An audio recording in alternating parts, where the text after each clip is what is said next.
Ayaw ko ng droga. Ayaw ko ng kidnapper. Ayaw ko ng hold-upper. Ayaw ko ng snatcher. Lumayas kayong mga pangit na kriminal. Kaya kung ayaw ninyong minto at patuloy pa rin ang karahasan, pabarilin ko kayo. Ayaw ko yung drugs. Mamamatay ka talaga dito. Putang ina mo. Magpalayo ka. Tigilan na ninyo ang inyong mga gawain dahil kung hindi kayo titigil, paparusahan po namin kayo ng kamatayan. Wala na po kaming magawa kundi kailangan na silang bigyan ng pagpahinga. Pag sinabi natin pagpahinga, ay alam naman nyo siguro, papahingahin na sila para hindi na po sila makagawa pa ng damage sa milyong-milyong mga tao. Namin sa panawagan ng bagong presidente na si Rodrigo Duterte, na samahan natin siya para labanan ang droga. Ang SPP kasama ang kanyang hukbo, ang Revolusyonong Partisano at Hukbong Bayan ay sumusulong para parusahan, hulihin ang lahat ng mga drug lords, lahat ng mga puser sa ating bansa.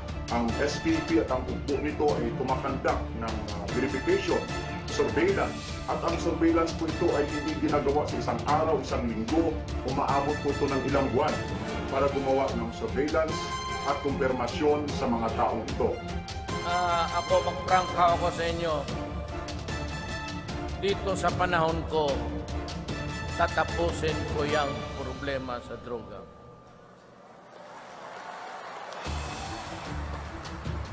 Sinisira ang bayan natin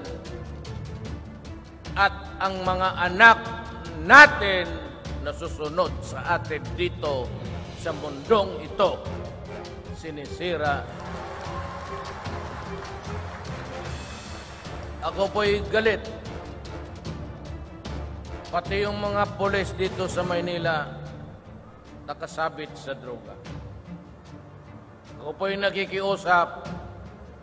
Wag ho kayong pumasok dyan kasi papatayin ko talaga kayo. Patayan sa drugs. Patayan talaga ito sa drugs. Mga drug lord dyan, humanda na kayo at talagang sasagasaan ko kayo. Lahat ng pulis na involved sa drugs, lumayas na kayo.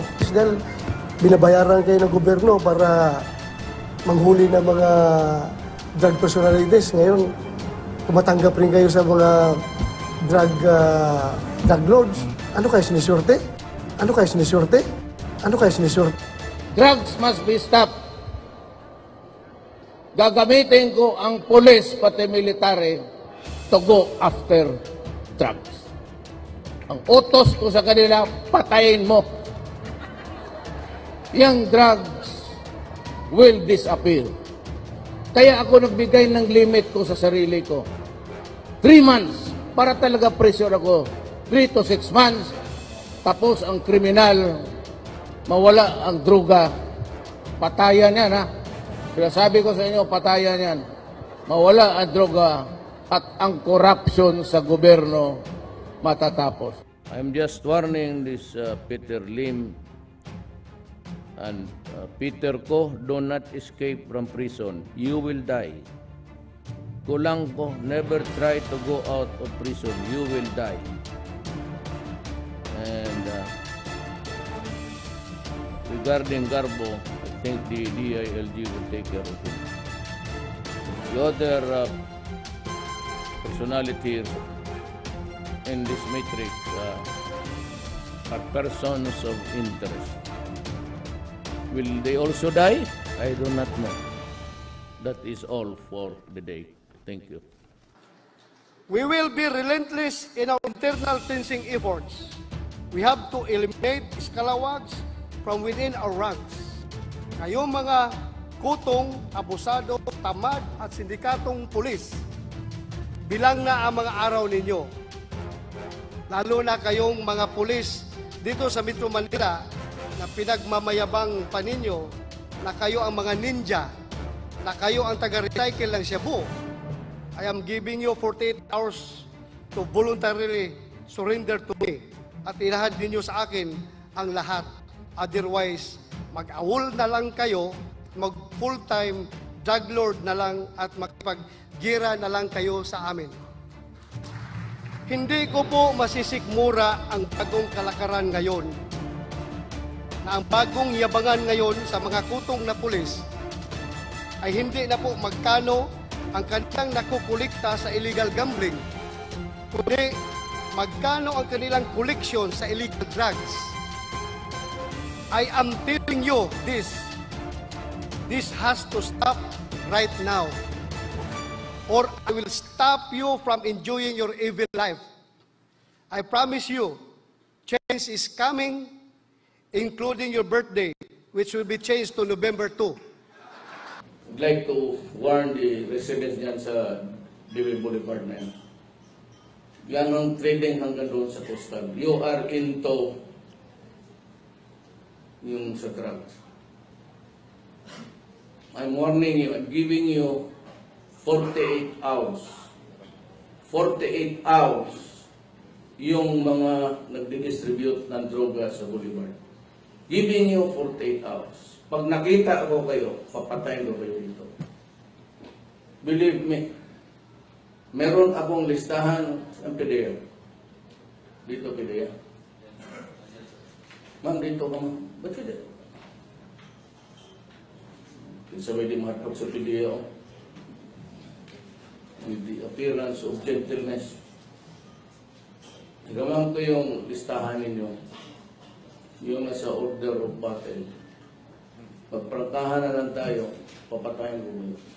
48 hours. Pag nakita ko kayo, sabihin ko sa police, barilin ko. Hindi na ako maghintay na mag-commit ka ng crime because after all, you are into crime already. Hindi ko na kailangan maghintay na magbili ang mga tao kasi alam mo, ikaw mismo alam mo, you are into the drug activity. So get out. Umalis kayo, hawa mo diha. Kaya alam ko niyong bahay ninyo, pinagtag ko na kayo. Pag nakita ko kayo dito, tatapusin ko. Pag-file ka ng kaso, pamilya mo, ahok doon mo.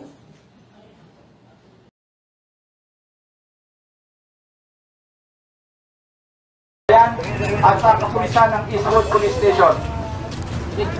Ito po ay para po sa lahat ng gumagamit at nagtutulak ng droga. Ulitin ko, sa lahat ng gumagamit at nagtutulak ng droga. Inanyayaan po namin kayo, sumama po kayo sa programa ng Quezon City Police District. Pinagurihan po natin o tinatawag po natin na reforma sa pagbabago. Ito po, programa po ito ay para po sa lahat ng gumagamit at nagtutulak ng droga.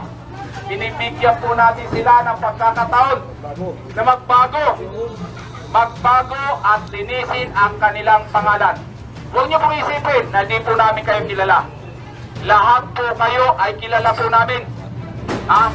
Hanggat hindi po kayo The one thing that the public awaits for during inaugural riot, sumasama sa programa ng kapulisan, hindi po malilinis ang pangalan nyo.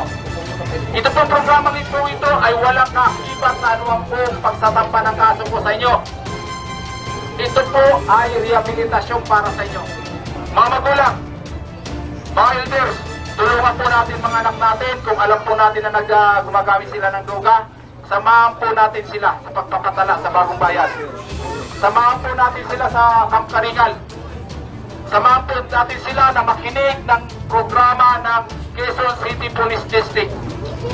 Ang lahat po ito ay para sa kanilang pagbabago. Alam ko naman, masakit sa kalooban nyo na makita ang mga anak-anak nyo, ang apo nyo, ang pamangkin nyo sa loob ng kulungan na nabubulok. Magtulungan po tayo. Handa po kaming tulungan kayo. Ang Eastwood Police Station ay handa po kayong tulungan kung gusto nyo magbago. Simula, ngayon po, pwede na po kayo magpatala sa Barangay Bagong Bayan. Magpatala po kayo doon sa Webes ng tanghali, sabay-sabay po tayo pupunta sa Karingal.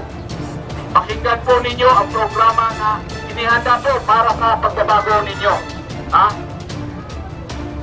Umasa po kami na malinaw po ang mensahe po ito. Ipaabot po natin sa mga kaibigan natin, kaanak natin na nalululong na sa droga o nagbibenta ng droga. Ipaabot po natin. Huwag po natin isawalang paalang magandang programa, magandang pagkakataon ay binibigay po sa inyo ng kapulisan po natin sa Quezon City. Pagkatapos po nito, sinasabi ko nga po, ito ang una at huli. Pagkatapos po nito, huwag niyo na po kaming sisisihin kung huhulihin na po namin kayo. Ha? Lahat po kayo, lahat ng gumagamit, first time ka man o old timer na gumagamit ng ng droga, illegal na droga, huhulihin namin kayo. Lalo na yung nagtutulak ng droga. Kilala namin kayo, bawat isa. Bawat isa sa inyo kilala namin. Hindi kayo makakatago sa amin. Kahit saan kayo, saan tayo magpanagpo, huhulihin namin kayo. Sana po, naging malinaw po sa inyo ang aming sahay po ito.